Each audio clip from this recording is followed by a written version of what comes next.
진짜 프로인 전문가라면은 검토 결과에 대해서 먼저 결론을 얘기하고 그 근거를 보내준 자료인 증거에 기반해서 말해주는 사람일 거라고 생각합니다. 반드시 피해야 되고요. 사건은 세상에 없거든요. 안녕하세요. 해고라 광장을 운영하고 있는 해고박사 노무법인 평정 이종원 노무사입니다. 노무사님, 오늘 방송은 지난 치과 채용 취소 사건 2탄이라면서요. 네, 지난 치과 채용 취소 사건 1회차에서는 누가 봐도 불리해 보였던 이번 채용 취소 사건을 어떻게 승리로 이끌었는지 그 방법에 대해서 말씀드렸다면은 이번에는 이 사건 수임 과정을 통해 본 대리인 선임 시, 해고 사건에서 대리인 선임 시 실패하지 않는 방법에 대해서 말씀드리려고 해요. 사건이 종결되고 이 사건 수임 과정을 되돌아보면서 느낀 점이 좀 있었습니다. 근데 필드에서 뛰고 있는 선수가 좋은 선수 알아보는 방법에 대해 말하면 결론은 내가 좋은 선수다 뭐 이런 내용 아니에요? 저희 방송 이렇게 하면 구독자 늘기는커녕 떨어져 나가요. 아니에요. 은대리님 그거 오해입니다. 이 치과가 대리인으로 우리 법인을 선임한 것이 잘했다. 뭐 이런 내용을 제가 방송하려는 것은 아니고 제가 선임 과정을 치과 입장에서 복귀했을 때 이 치과처럼 대리인 선임 과정을 거친다면은 대리인 선임에 성공할 확률을 확실히 더 높일 수 있다고 생각해서 많은 도움이 될 것 같아서 이 방송을 준비하게 된 것입니다. 네, 믿어드리겠습니다. 중간에 잘난 척으로 내용이 변질되면 제 직권으로 방송을 즉시 종료하도록 하겠습니다. 궁금했던 것이 이번에 사건 의뢰한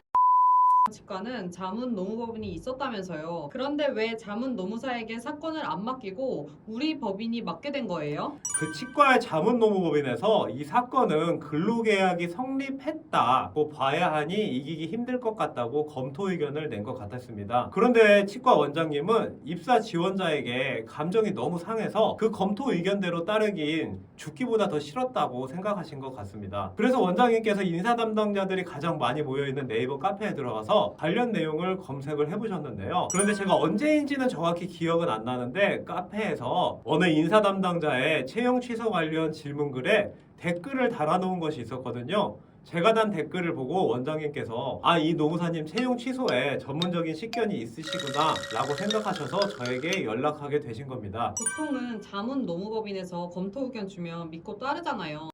원장님도 대단하신 것 같아요. 전문 분야가 아닌데도 직접 검색해서 알아보시려고 노력하신 점이요. 네, 여기서 말씀드릴 대리인 선임할 때 실패하지 않는 방법 그 첫 번째는 내 사건과 관련해서 최소 2인 이상 여건이 된다면 3인 이상도 괜찮을 것 같고요. 전문가에게 그 성공 가능성에 대해서 의견을 물어봐라 입니다. 사실 어떤 해고가 정당한 해고인지 부당한 해고인지는 비록 전문가라도 그 사건을 보는 전문가의 경험 정도 통찰력, 관점 등에 따라서 결론이 상당히 달라질 수가 있습니다. 그런데 이 사건에서처럼 각기 다른 전문가가 각기 다른 의견을 낸다면 누구를 선임해야 되는 걸까요? 답은 더 믿을 만한 사람, 내 사건을 이겨줄 수 있을 것 같은 사람을 선임하는 것인데 너무 식상하고 당연한 답변이죠? 그런데 답은 쉬운데 더 믿을 만한 사람, 내 사건을 이겨줄 수 있을 것 같은 사람을 확인하는 것은 상당히 어려운 일입니다. 그걸 확인하려면은 그 사람의 성실성과 실력을 확인해 봐야 되는데요. 자, 여기서 말씀드릴 대리인 선임할 때 실패하지 않는 방법 그 두 번째는 전문가에게 내 사건의 검토를 요청할 때 구두로만 말하지 마시고 반드시 관련 증거를 보내주시고 그 증거에 따라서 검토를 요청해라 입니다. 이렇게 요청하시고 해당 전문가에 대응하는 방법 등을 한번 확인해 보시면은 실력과 성실성을 어느 정도 파악할 수 있다고 저는 생각을 합니다. 당연히 그래야 될 것 같은데 사실 귀찮기도 하고 시간도 걸리고 빨리 상담받고 싶은 마음이 앞서서 보통은 증거자료 안 보내고 구두로 말하면서 상담하잖아요. 그래도 대리인 선임 시에 실패하지 않으려면 귀찮아도 시간이 걸려도 상담 비용이 들더라도 반드시 거쳐야 되는 과정이라고 저는 생각을 합니다. 구두로만 상담을 하고 나서 실제 사건을 수임해서 증거를 받아보면은 의뢰인께서 했던 말과 증거가 서로 다른 방향을 가리키는 경우가 상당히 많습니다. 그럴 수밖에 없는 것이 사람은 객관적인 사실의 전달보다 내 자신의 의견을 말하는데 익숙해져 있기 때문입니다. 그리고 이렇게 사건 검토 의뢰를 요청하면서 관련 자료를 보내주겠다고 했는데 전문가라는 대리인이 보내줄 필요 없습니다. 말로 하셔도 됩니다. 라고 말하면서 증거 보는 것을 회피한다면은 그 대리인은 별로 믿을 만한 사람이 못 된다고 보시면 됩니다. 내 사건을 맡아서 이겨줄 수 있는 가능성이 매우 희박한 사람이라고 저는 보여져요. 물론 자료를 검토해서 법적 결론을 내려면 시간이 어느 정도 걸리기 때문에 보통 저희 법인도 마찬가지입니다만은 비용을 받습니다. 그런데 그 비용이 보통 10만 원에서 한 20만 원? 그 정도 정도 사이일 건데 저는 그 정도의 가치가 충분히 있다라고 봅니다. 비용이 아까워서 사건 일에 전 증거 검토를 맡기지 않거나 무료 상담만 찾아다니면은 당장은 금전적 세이브가 되겠지만 나중에 더 큰 걸 잃는 경우를 저는 참 많이 봤습니다.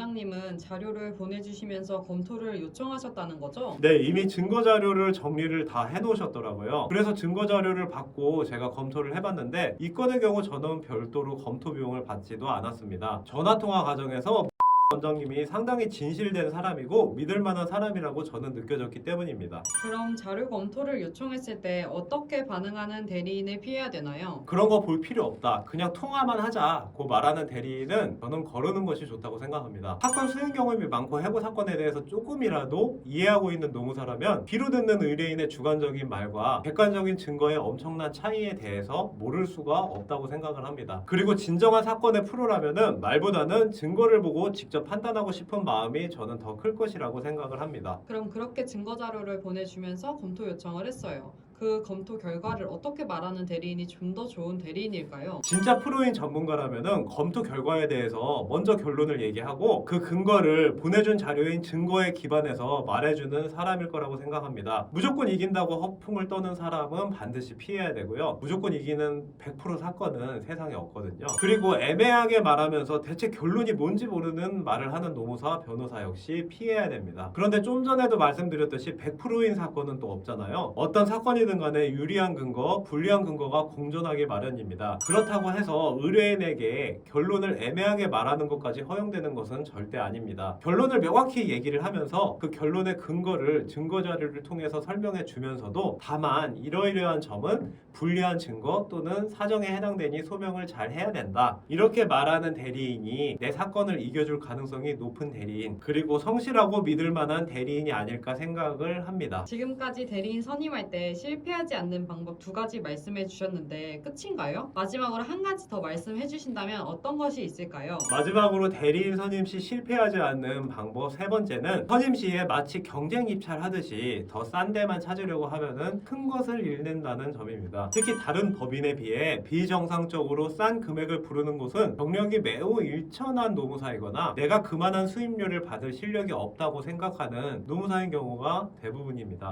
그런 말이 있죠. 싼 데는 다 이유가 있다. 제가 관련한 다른 사례도 다음에 기회 될 때 방송에서 들려드리도록 하겠습니다. 그럼 원장님은 깎아달라 안 하셨나요? 깎아달라고 하셨습니다. 그런데 제가 그 비용 이하로는 어렵다고 말씀을 했었죠. 그런데 그렇게 못 깎아드린다라고 거절만 하면 좀 그렇잖아요. 결국에는 착수금 비중을 좀 줄이고 성공보수 비중을 조금 높이는 방식으로 계약을 체결했습니다. 마지막으로 원장님의 자문노무사, 자문변호사가 저와 다른 의견을 제시했는데도 저를 믿고 맡겨주신 원장님께 이 자리를 빌어서 다시 한번 진심으로 감사하다는 말씀 드리도록 하겠습니다. 자, 그럼 요약하고 오늘 방송을 마쳐볼까요? 대리인 선임할 때 실패하지 않는 방법 1번째, 내 사건과 관련해서 최소 2인 이상의 전문가에게 그 성공 가능성에 관한 의견을 물어봐라. 2번째, 전문가에게 내 사건의 검토를 요청할 때 구두로만 말하지 말고 반드시 관련 증거를 보여주고 검토를 요청해라. 마지막 3번째, 상담, 검토 비용 아까워하지 말아라. 그리고 비정상적으로 싼 비용을